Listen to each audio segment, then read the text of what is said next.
Hi, and Happy New Year's.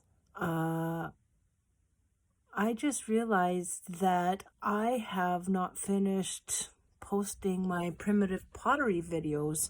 And since I'm kind of feeling under the weather today, it's kind of a perfect day to do some video editing because I can just do it from the comfort of my bed.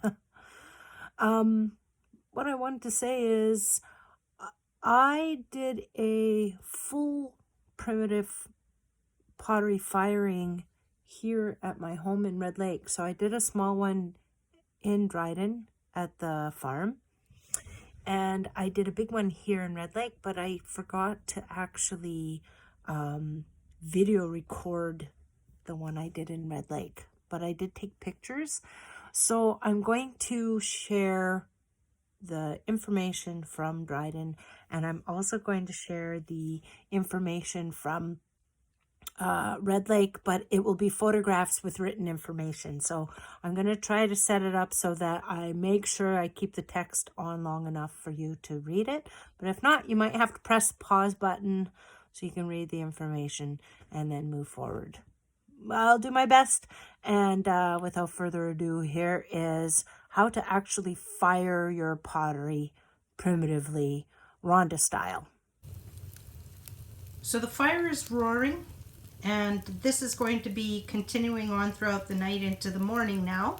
So it's a perfect time for me to put my pottery in here. See how it's sitting up top? Now I'm going to put it in there. I'm going to tuck it in that corner right here, because it doesn't have to be right into the coals or anything. The radiant heat is going to be enough to cook it. So I'm going to get that in there. 1 second. So there it is, and gonna shut the door, and now for the rest of the evening we're just gonna have to be extra careful putting our wood onto the fire. Make sure it's protected. I could put like a metal grate or, you know, like an old oven rack or something in there to protect it, but we're just gonna go for it. Then in the morning I'll show you what it looks like. So it's about 5:30 in the morning, and I'm going to check to see whether my pottery made it. So the fire's out. I'll put this here. It's definitely, whoops, I didn't have the camera on it, a darker color than the other clay that I've used. But it's cooked. It's definitely cooked. Weird. This part here, because it wasn't underneath the coals at all, is cooked but not completely. So I'm thinking maybe what I'm gonna do is I'm gonna put this through another firing upside down. Not today though, because I'm heading back to Red Lake. So I'm back out here at the farm, and I thought that I would share with you my final firing of my stump that I made out of clay. That's going to be a flower pot eventually. And the first thing I want to show you is the boo-boo. So here's the stump. Here's a piece that broke off. So remember, I talked to you about the importance of slurry and gluing it and making sure that you piece it together really well.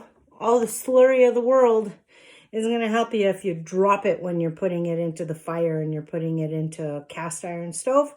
It clunked against the bottom of the stove, and of course, any kind of appendage is going to just break off. So that's disappointing, but I fired it anyways. You can see it still has the ashes on it and stuff, see? But it's a lot lighter than it was when I did the last firing, and only half of it fired.